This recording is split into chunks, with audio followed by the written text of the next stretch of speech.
Dans le Serengeti, la survie est une bataille menée sur plusieurs fronts. Chaque instant devient une épreuve aux enjeux majeurs. Les prédateurs affûtent leurs techniques de chasse, mettant leur proie à l'épreuve à chaque instant. Dans un environnement en perpétuelle évolution, seules les stratégies les plus habiles permettent de survivre. Les liens familiaux incarnent la loyauté, le sacrifice et la force du collectif.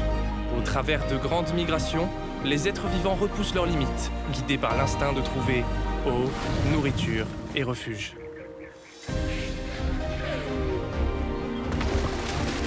Dans cette arène de compétition féroce, tout avantage est éphémère, et seuls les plus adaptables survivent. Dans l'écrin intemporel du Serengeti, les merveilles de la nature se dévoilent une à une.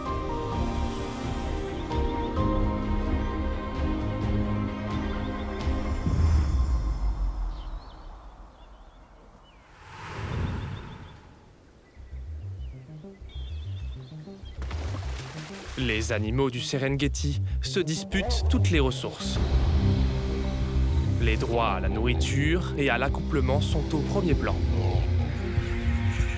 Ici, les concurrents deviennent des cibles. Et ceux qui refusent de partager s'exposent davantage au danger. Pourtant, les enjeux les plus cruciaux concernent ceux qui se battent pour leur rang, leur territoire et leur survie. Qu'il s'agisse d'embuscades habiles, de tromperies discrètes, de rivalités sans merci ou d'alliances létales.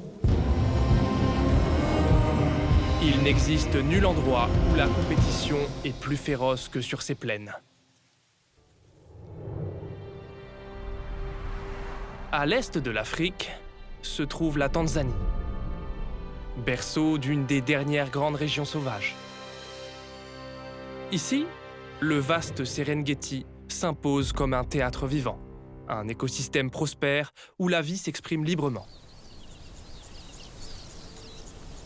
Chaque créature est engagée dans une compétition constante pour les ressources.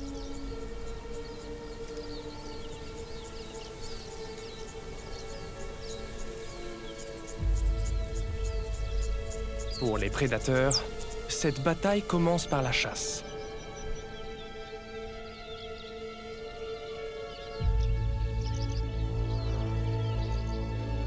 Les termitières constituent d'excellents postes d'observation, permettant de repérer à la fois le danger et les proies.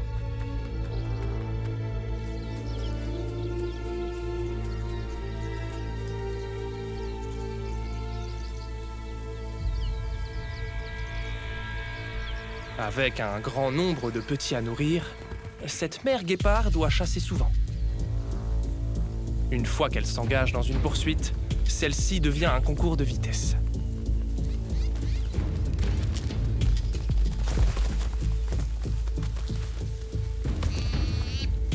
Un concours qu'elle remporte généralement. Une mise à mort réussie offre à toute la famille une chance de lutter pour sa survie. Les affrontements entre congénères sont l'un des moyens principaux pour les animaux d'établir leur hiérarchie. Les mâles entament des combats plus intenses, les cornes entrecroisées. Ces rites de dominance peuvent s'avérer mortels. Dans les vastes plaines ouvertes, même une blessure légère est difficile à dissimuler. C'est la réalité que doit affronter cette gazelle de Thomson après s'être foulé la patte. Désormais, elle est affaiblie et boitillante et devient ainsi une cible pour les prédateurs, rappelant que toute rivalité pour le rang peut s'avérer fatale. Les jeunes impalas commencent très tôt à affiner leurs forces. Ils se livrent à des batailles formatrices qui s'intensifient au fur et à mesure que leurs cornes se développent.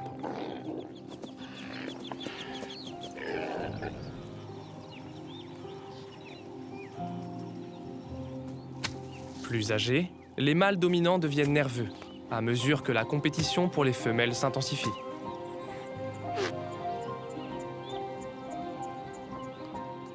Ils rassemblent autant de femelles que possible.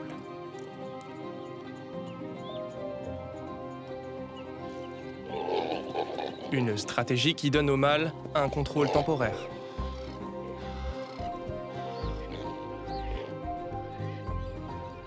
Mais il semble que ce soit les femelles qui fassent tourner les mâles en rond. Le mâle dominant est souvent tellement occupé à jouer le jeu de la séduction qu'un rival sournois peut s'immiscer et ainsi séduire une femelle juste sous son nez.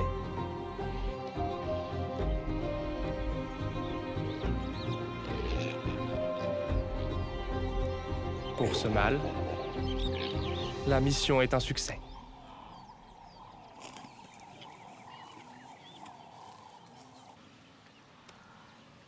Les droits d'accouplement alimentent des combats féroces à travers le Serengeti. Ce qui semble être un coup maladroit entre des girafes mâles est en fait un coup puissant. Assez puissant pour assommer, voire tuer un rival. Chaque espèce développe des stratégies spécifiques pour défendre son statut, son territoire et ses droits de reproduction.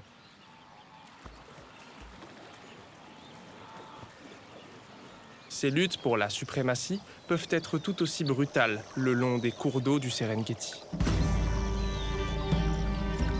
Une femelle crocodile du Nil regarde attentivement deux mâles s'affronter.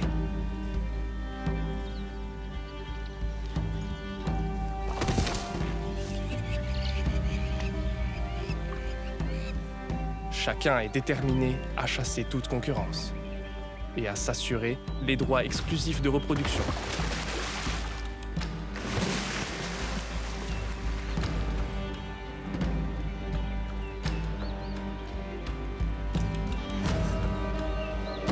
Le gagnant s'accouplera avec les femelles qui l'attendent. Mais sortir de ces épreuves de force, sans blessure grave, n'est pas garanti. Un crocodile malchanceux a perdu toute sa mâchoire inférieure lors d'un précédent combat. Aujourd'hui, il tente de survivre en se nourrissant de poissons et de restes au bord de la rivière. Un rappel brutal de ce qui est en jeu. Pourtant, les crocodiles ne sont pas les concurrents les plus redoutables dans ces eaux. Les hippopotames mâles se battent souvent jusqu'à la mort pour le pouvoir. Le chef doit protéger sa position face à tout prétendant assez téméraire pour l'affronter. Dès qu'un rival est repoussé, il peut aussitôt concentrer son agressivité sur le suivant. Ce vétéran couvert de cicatrices a connu son lot de combats. Pourtant, le nouvel opposant refuse de reculer. Ici, la domination n'est jamais facile à conquérir.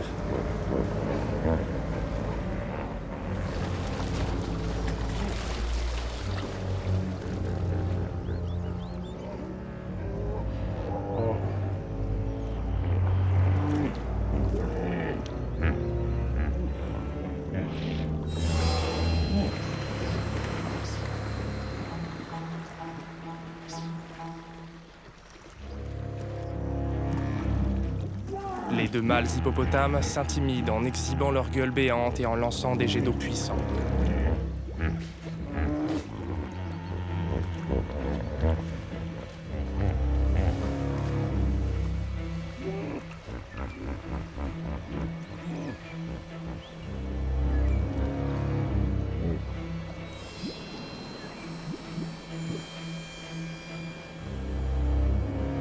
Lorsque le nouvel arrivant finit par battre en retraite, l'hippopotame dominant saisit sa chance.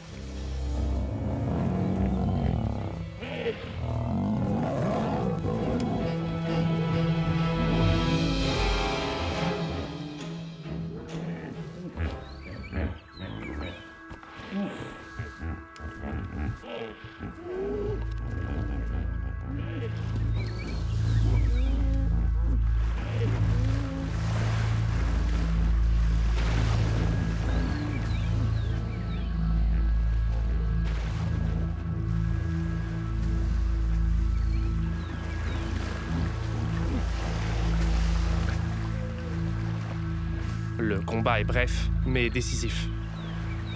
Le mâle en place réaffirme sa domination et ses droits exclusifs de reproduction. Face à de tels enjeux, les blessures sont inévitables. Une seule défense peut déchirer la peau telle une lame tranchante. Et certains hippopotames peuvent perdre la vie dans cette lutte acharnée pour le pouvoir. Si la dominance et les droits d'accouplement permettent d'assurer la prévalence des gènes les plus forts, ils ne racontent qu'une partie de l'histoire.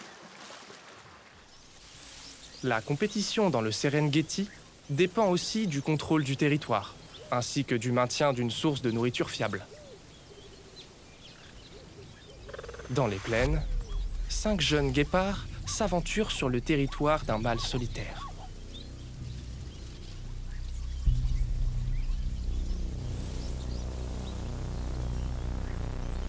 Ils se méfient de ces nouveaux arrivants. Trop de concurrents pour un nombre de proies limité.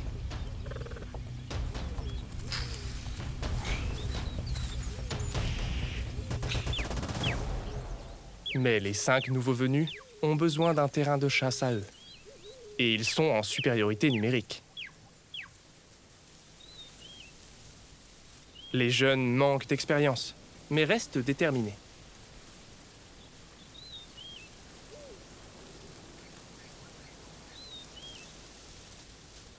Comme c'est souvent le cas pour un mâle seul, il finit par céder. Et se retire pour éviter une bataille qu'il a peu de chances de gagner. Les lions font passer des conflits territoriaux à un autre niveau. Ils ne tolèrent pas que des rivaux leur disputent la même nourriture ou le même espace. Peu importe que la menace soit blessée, âgée ou jeune. Une mère guépard affronte une lionne qui s'approche, mettant sa vie en jeu pour protéger ses petits.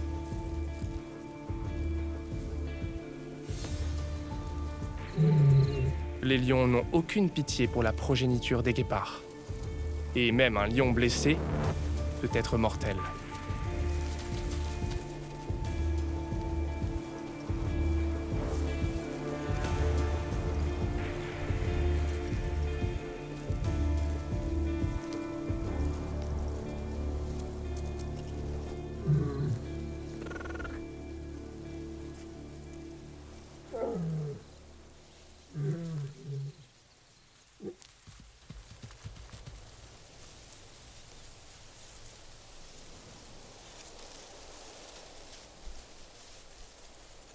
Peut-être que la douleur de la lionne freine sa poursuite.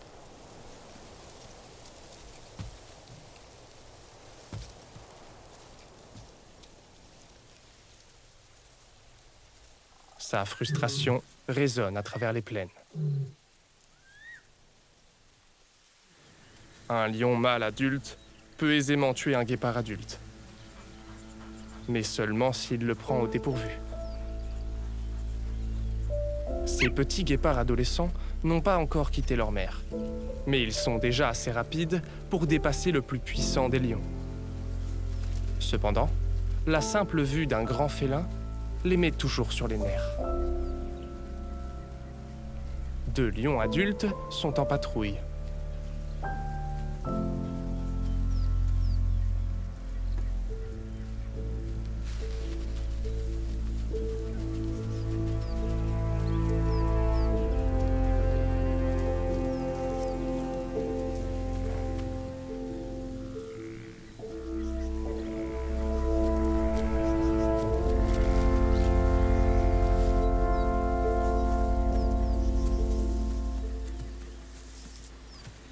Les guépards n'ont aucune prise. Donc pour l'instant, ils n'en valent pas la peine. Mais les lions ne chassent pas uniquement pour se nourrir. Ils élimineront leurs concurrents, quel que soit l'endroit. Aucun guépard en bonne santé ne peut être attrapé, mais un guépard blessé reste une proie facile.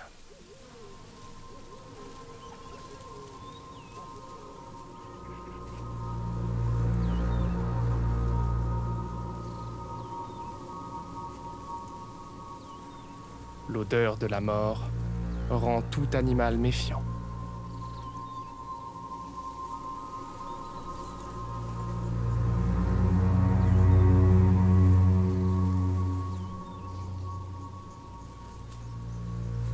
Il est difficile de se rendre compte si le félin à terre est un membre de son espèce, voire un de ses proches.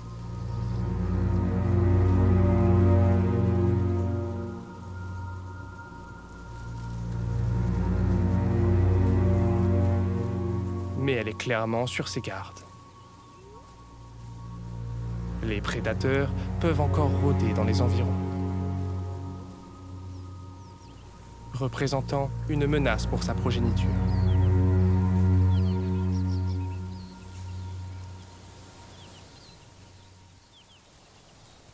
Sa seule option est de les déplacer. Mais le déplacement peut être tout aussi dangereux lorsqu'il y a des prédateurs dans les parages. Les lionnes protègent farouchement leur propre progéniture, mais ne font preuve d'aucune pitié envers les petits des autres prédateurs.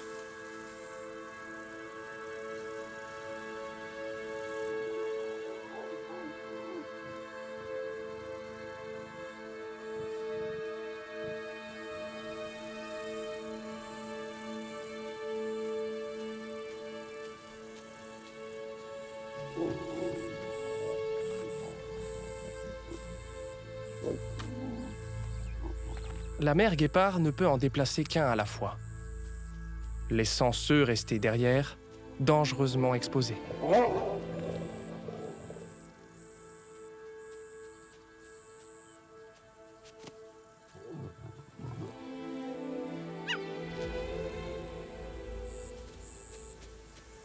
Hélas, l'un de ces petits a déjà succombé.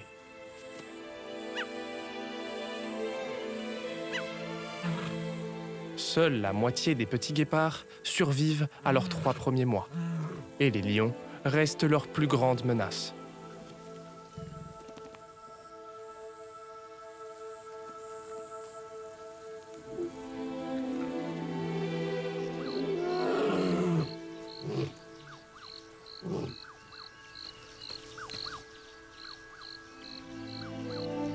Après avoir attendu que les lions s'en aillent, la mère et ses petits restants s'approchent.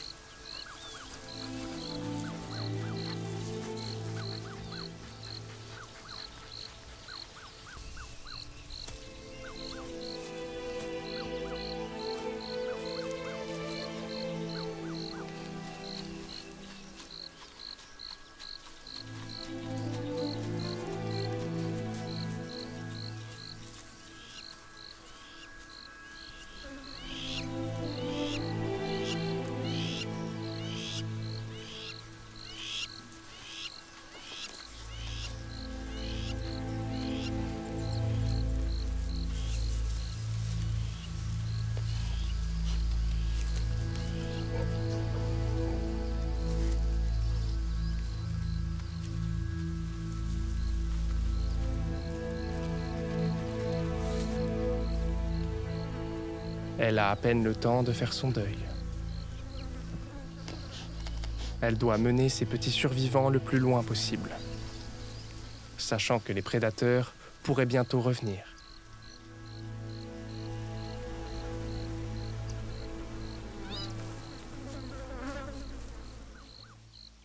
L'élimination des rivaux peut permettre de sécuriser son territoire, mais cela ne garantit pas un repas facile. La compétition pour la nourriture peut être tout aussi dangereuse que la chasse. Dès qu'il y a une tuerie dans le Serengeti, c'est chacun pour soi. Les vautours basent toute leur existence sur la compétition. Pourtant, en grand nombre, ils disposent d'un avantage puissant face à un guépard isolé.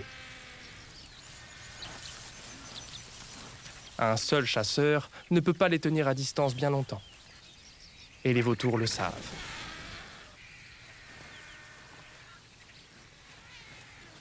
Elle ne parviendra qu'à prendre quelques bouchées avant qu'il n'envahisse sa proie.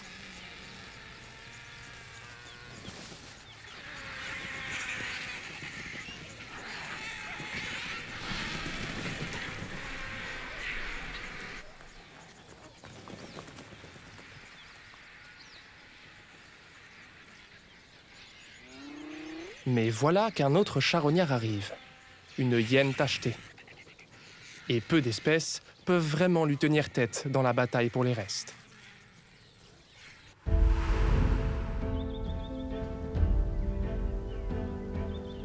Dans le Serengeti, la chasse demande de l'énergie, de la précision et de la persévérance.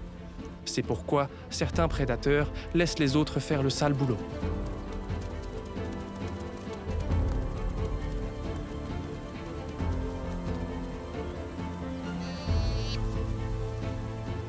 Les lions sont les maîtres de l'opportunisme et préfèrent s'emparer du butin plutôt que de risquer une poursuite.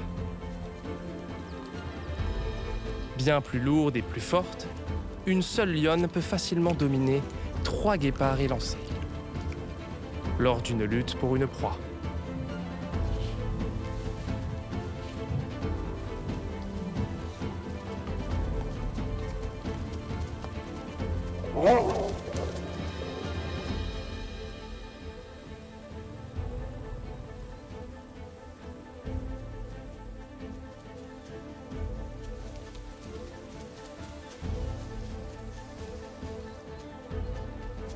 Mais c'est alors qu'arrive un puissant lion mâle. Au sein de la harde, la force supérieure dicte qui mange en premier.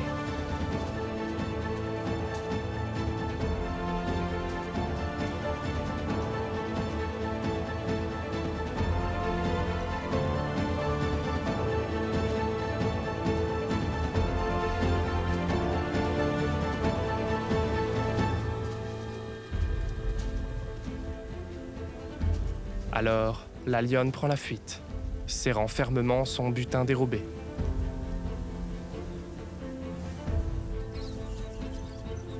Pas assez affamé pour s'emparer de la proie, le lion mâle laisse partir la lionne, prouvant que parfois, il suffit simplement de savoir que l'on peut prendre ce que l'on veut. Le long des cours d'eau, l'instinct de compétition peut persister, même lorsque la nourriture est abondante. Le pigargue vocifère fait preuve d'une autre forme d'opportunisme. Plutôt que de chasser, il attend que d'autres capturent leur proie, puis fonce sur eux avec vitesse et précision pour s'en emparer.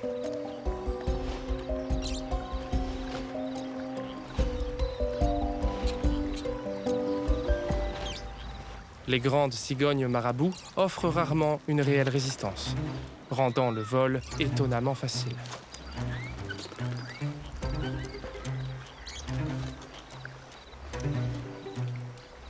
Les pigargues vocifères essaieront même de se voler entre eux, mais pas toujours avec succès.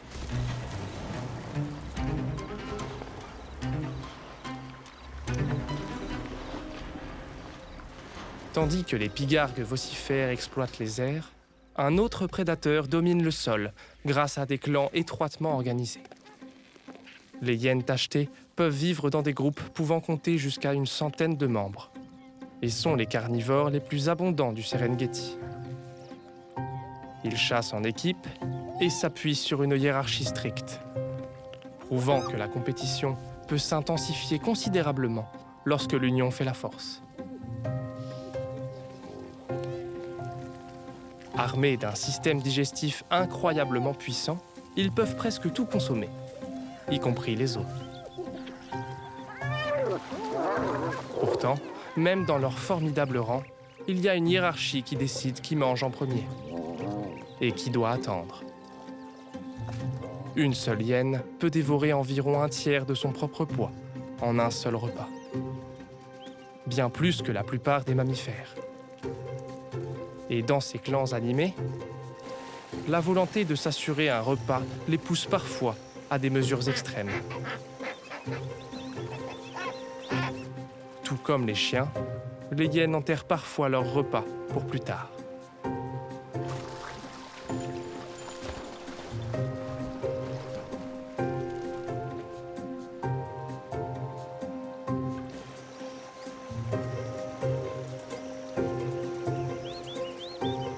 Mais cette tactique est moins efficace lorsque des rivaux peuvent plonger et le récupérer.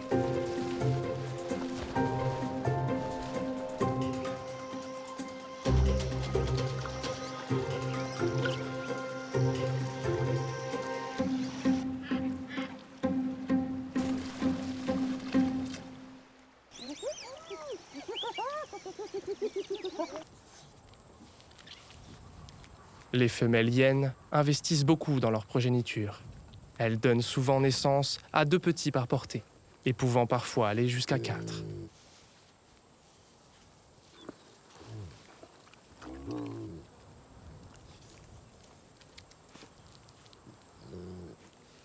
Ils commencent à s'aventurer hors de la tanière, après seulement quelques mois. Mais pas trop loin, car des menaces rôdent à l'extérieur et à l'intérieur de la famille. Dès la naissance, les fratries se battent farouchement, poussées par un instinct visant à éliminer toute concurrence. Lorsque la nourriture se fait rare, les petits les plus forts peuvent même priver les plus faibles d'une chance de se nourrir.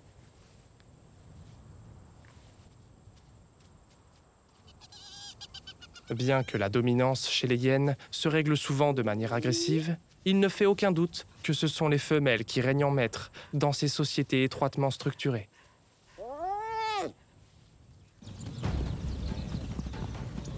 Mais les hyènes ne sont pas les seules à comprendre le pouvoir d'une lignée forte.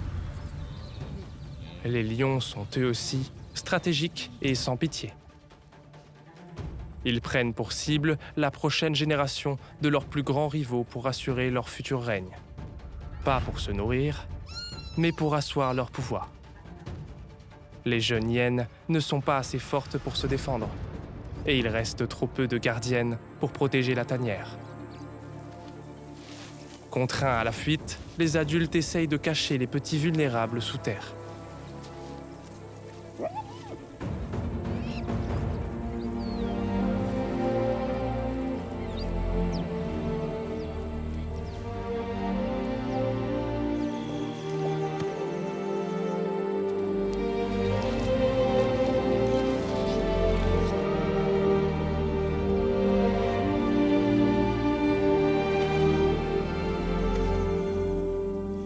En quelques instants, une génération entière est anéantie.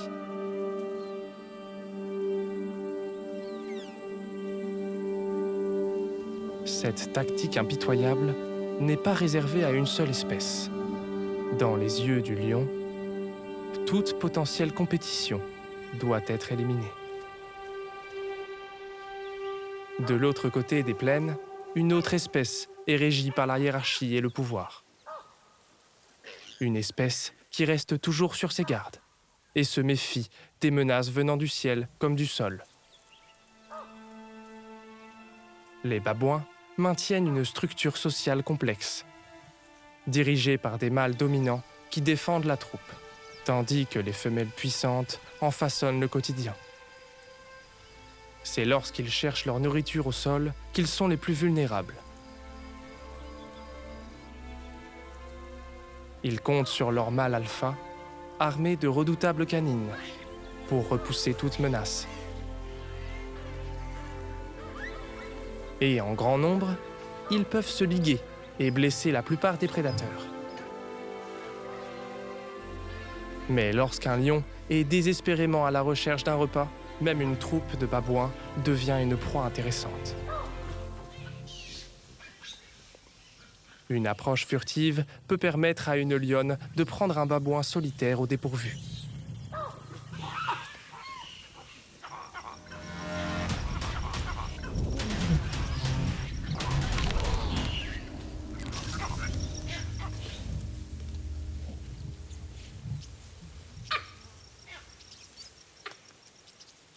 Un seul babouin peut la nourrir pendant un certain temps, à condition qu'elle parvienne à le conserver.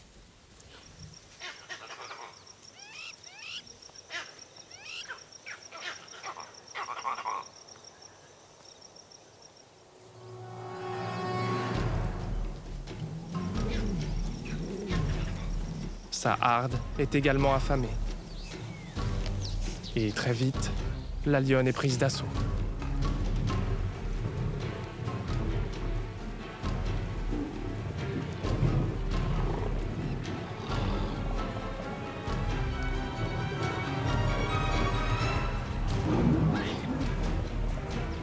Voilà ce qu'est la compétition à la manière des lions.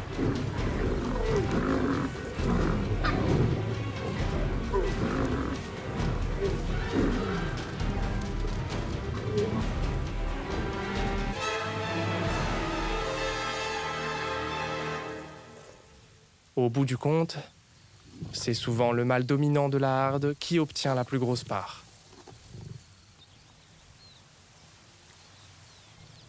Toutes les espèces ne sont pas en concurrence au sein d'une même famille, dans ce territoire aux rivalités féroces. Certains, comme le loup doré africain, forment des couples fidèles qui partagent la nourriture au lieu de se battre pour elle. Il a repéré sa chance. Une gazelle, récemment décédée de cause naturelle, et encore épargnée par les grands prédateurs.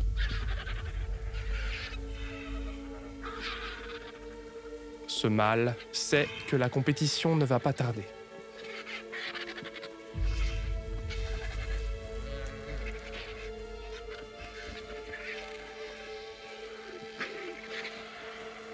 Et pour s'assurer d'avoir le ventre rempli, il doit être en tête de file.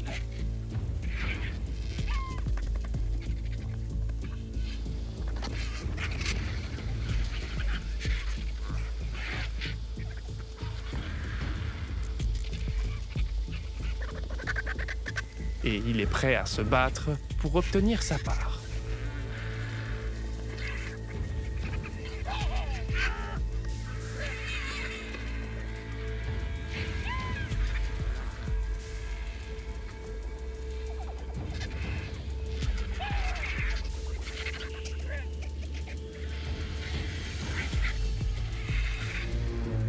Une cigogne marabout tente de s'imposer. Mais les hordes de vautours doivent laisser leur place à un nouvel arrivant. Les hyènes, comme les loups, sont avant tout d'habiles chasseurs. Mais le charognage est plus facile et moins risqué.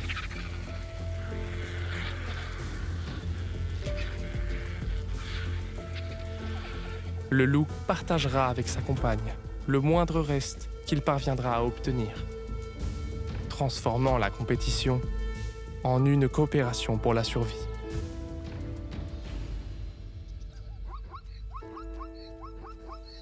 Le partage est la dernière chose à laquelle ces félins pensent.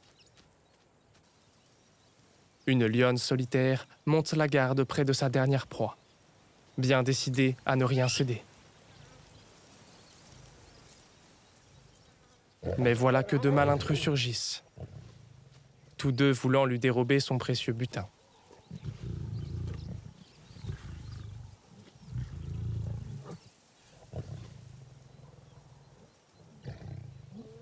Sa soumission peut retarder l'inévitable. Mais à l'arrivée du second mâle, les tensions explosent. Dans la dure loi des lions, aucun repas ne vaut la peine d'en mourir. Même lorsqu'une proie est assez grosse pour en nourrir plusieurs, la compétition ne disparaît pas pour autant. Parfois, une seule carcasse peut devenir un champ de bataille, où chaque espèce cherche à s'imposer dans la chaîne alimentaire. Voici un hippopotame mort, vraisemblablement victime d'une bataille territoriale. Il devient la cible principale. Curieusement, le groupe voisin ne semble pas perturbé par la présence de prédateurs.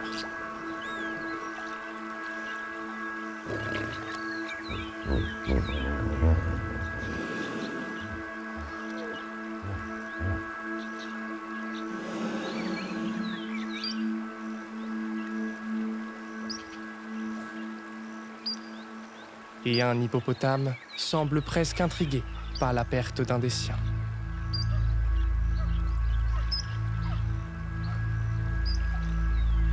Il ne faut pas longtemps pour que l'odeur de décomposition n'attire les plus redoutables du Serengeti, des charognards reptiliens.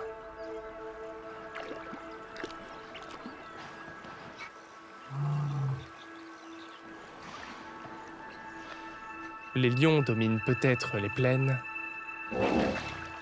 mais ils ne font pas le poids face à un crocodile dans l'eau. Mais pour un repas aussi substantiel, un lionceau audacieux est prêt à tenter sa chance. Un hippopotame adulte, lassé de l'envahissement de la harde, délivre un bâillement menaçant.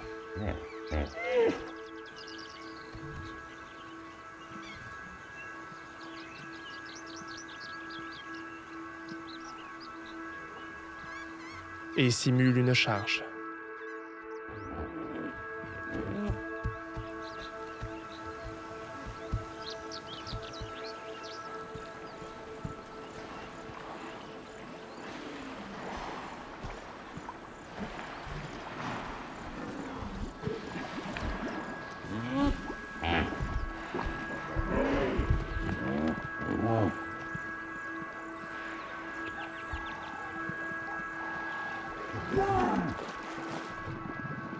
Dans le chaos, une cigogne marabout maligne saisit l'occasion de se joindre au festin.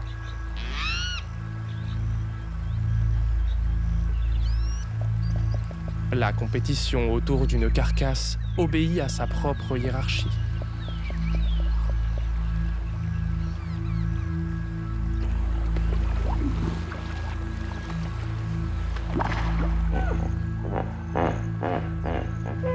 Et malgré l'opposition des hippopotames, les lions parviennent à s'assurer leur part.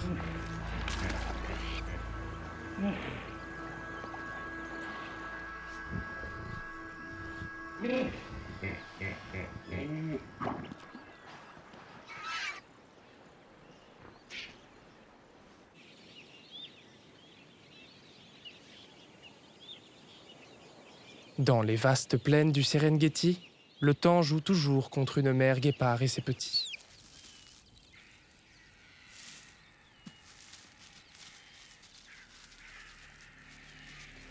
Une fois qu'elle a tué, ses petits doivent se nourrir rapidement. À chaque moment qui passe, de nouveaux rivaux opportunistes font leur apparition. Il n'y a aucune pitié pour les proies.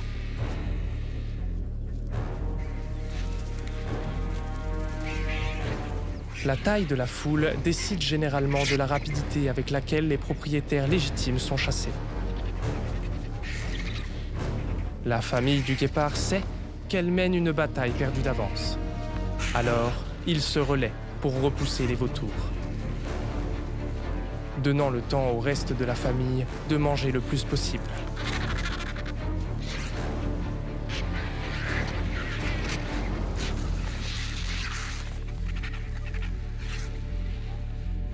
L'assaut collectif est une tactique typique des vautours.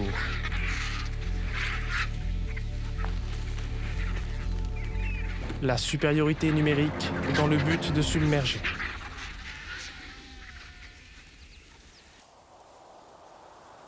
Pourtant, même un vautour solitaire est toujours compétitif.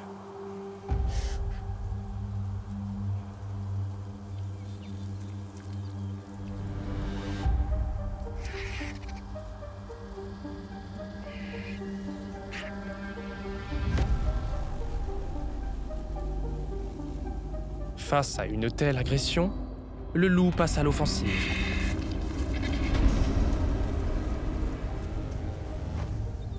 Mais la ténacité du vautour l'emporte.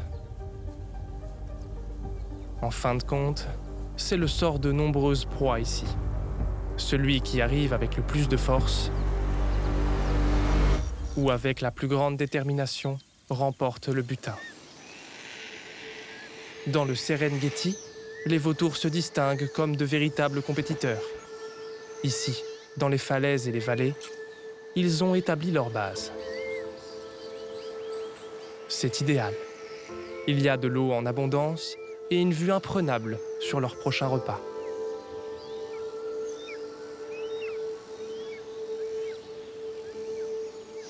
Une retraite idéale pour élever leurs petits.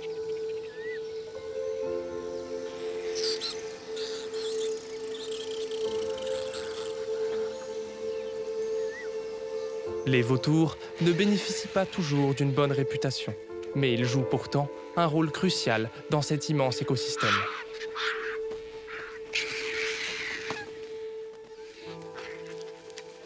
Sous un soleil accablant, les maladies peuvent se propager rapidement. En dépouillant les carcasses avec une efficacité remarquable, les vautours stoppent net de nombreux agents pathogènes dangereux. Malgré leurs horribles habitudes alimentaires, ils jouent le rôle de service d'hygiène du Serengeti.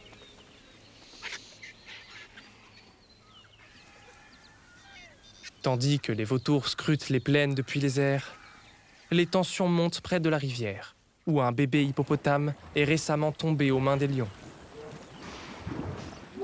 Les hippopotames résidents, désormais agités, se retrouvent pris au cœur d'une nouvelle confrontation. Une confrontation qui oppose le plus grand reptile d'Afrique à son félin le plus emblématique.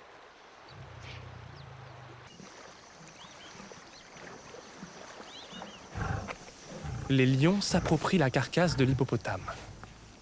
Et il y a peu de place pour le partage, lorsque les prédateurs au sommet se rencontrent.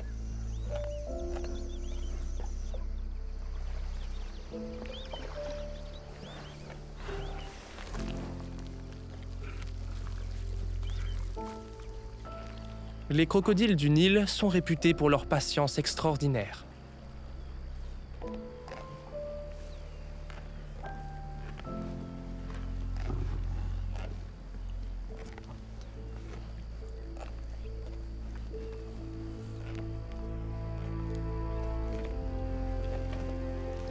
La proie est relativement petite, mais avec discrétion et prudence, il se rapproche du repas des lions.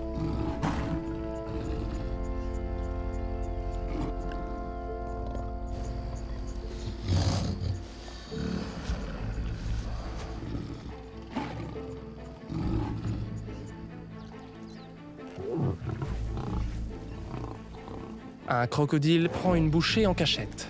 Mais les deux prédateurs savent instinctivement à quel point un affrontement total serait risqué.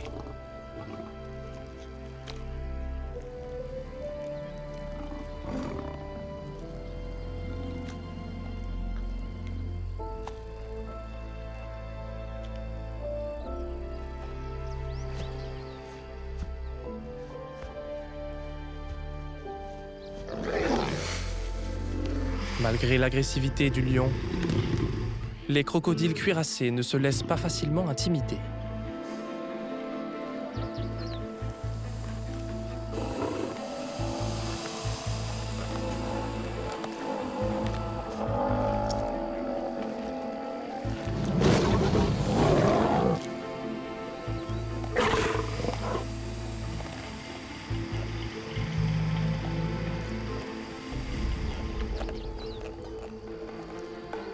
Comme un lion s'éloigne, le crocodile s'avance. Et soudain, l'équilibre commence à pencher.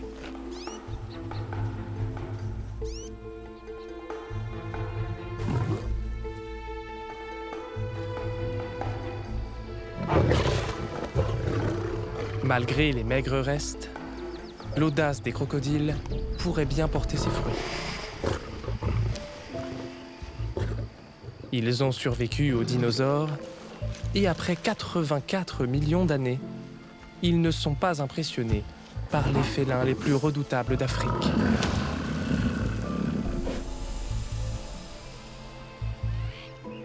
Pour l'instant, les lions détiennent encore assez de pouvoir pour garder ce qui reste.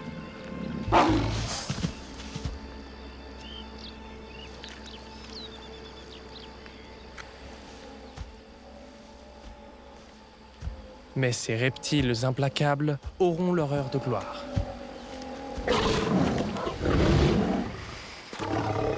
Prouvant une fois de plus que la patience est une arme dévastatrice.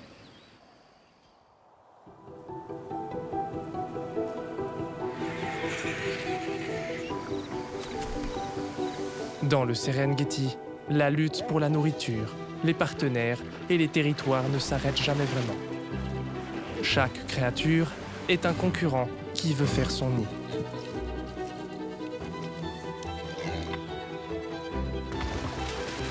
Chaque affrontement, qu'il soit grand ou petit, façonne l'avenir de ces animaux remarquables. La compétition est la force qui les pousse tous. Elle stimule l'innovation, assure la survie et crée le spectacle saisissant qui se déroule chaque jour dans ces paysages sauvages. Mais l'histoire ne s'arrête pas là. Assistez à de vastes migrations qui poussent les animaux à leurs limites en quête de nourriture fraîche. et découvrez la vie secrète de ceux qui dépendent de l'eau. Alors que les merveilles de la nature continuent de se dévoiler à travers l'écrin intemporel du Serengeti.